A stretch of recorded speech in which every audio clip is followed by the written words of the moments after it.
မိမိတို့ရဲ့ဘဝမှာလွန်တရားမှအခြေခံကြတဲ့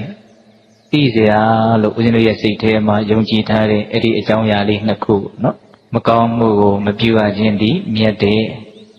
ကောင်းမှုကိုပြုရခြင်းသည်မြတ်တယ်တဲ့အလွန်ရိုးရှင်းတဲ့လွန်တရားမှလည်းပဲအခြေခံကြတဲ့လေးလေးနက်နက်မိမိတို့စဉ်းစားတတ်မယ်ဆိုလို့ရှိရင်အလွန်တရားမှလည်းပဲလေးနက်တယ်လို့ဆိုနိုင်တယ်ဒီတရားဂါထာလေးကိုအခြေခံပြီးတော့ကောင်းမှုမကောင်းမှုတို့ရဲ့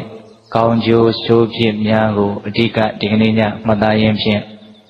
မြင့်မြတ်တဲ့လုပ်ငန်းကိစ္စများမိမိတဏ္ဍာမှာဖြစ်ပေါ်အောင်ကြိုးစားအထောက်အကျဖို့ဆိုတဲ့ရည်ရွယ်ချက်နဲ့ဒီတရားဒေသနာတော်မြတ်ကိုနာယူကြည်ညိုကြည့်ကြရအောင်နော်ဓမ္မပဒပါဠိတော်နိဒေယဝတ္ထဲမှာဒီတရားဒေသနာဂါထာတော်မြတ်ကလေးမြတ်စွာဘုရားဟောထားတာကိုမှတ်တမ်းတင်ထားတာရှိတယ်အာဂတံဒုက္ကတံတေယောပစ္စာတပ္ပတိဒုက္ကတံကတေနသသုကတံတေယောယံကတဝါနာနုတပ္ပတိဒုက္ကတံမကောင်းတဲ့အမှုကိုအကတံမပြုရခြင်းသည်တေယောမြတ်လှပေ၏မကောင်းတာမလုပ်ရခြင်းသည်မြတ်တယ်တဲ့ရိုးရိုးလေးအကတံဒုက္ကတံတေယောမကောင်းတဲ့အလုပ်တွေမကောင်းတဲ့အပြောတွေမကောင်းတဲ့အတွေးတွေမိမိတဏ္ဍာမှာမဖြစ်အောင်ကြိုးစားအထောက်ရခြင်းသည်မြတ်တယ်တဲ့ဘာဖြစ်လို့လဲအကြောင်းပြချက်ကလေးပါတယ်ပစ္စာတပ္ပတိဒုက္ကတံဒုက္ကတံမကောင်းတဲ့အလုပ်တွေဆိုတာပစ္စာနောက်ကာလမှာတပ္ပတိပူပန်ရတတ်တယ်မကောင်းတဲ့အလုပ်တွေဆိုတာနောက်တစ်ချိန်မှာမဖြစ်ရတတ်တယ်ပူပန်ရတတ်တယ်ဆင်းရဲရတတ်တယ်ပင်ပန်းရတတ်တယ်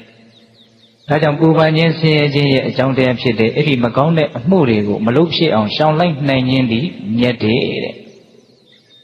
ဒီနေရာမှာဦးဇင်းတို့ဖေးတဲ့ပေါင်းတော်ကောင်းတို့မြတ်တယ်ဆိုတဲ့ဗမာစကားလုံးလေးအဓိပ္ပာယ်နှစ်ခွထွက်နေတယ်လို့ဦးဇင်းထင်တယ်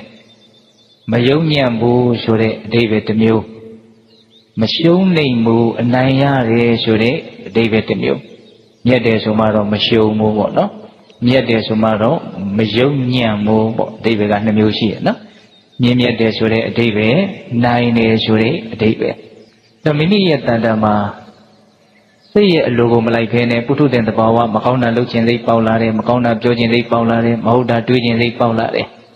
ဒါကိုစိတ်အလိုမလိုက်ဖဲနဲ့အဲ့ဒီမကောင်းတာတွေမဟုတ်တာတွေကိုမလုံးမိအောင်မပြောမိအောင်မတွေးမိအောင်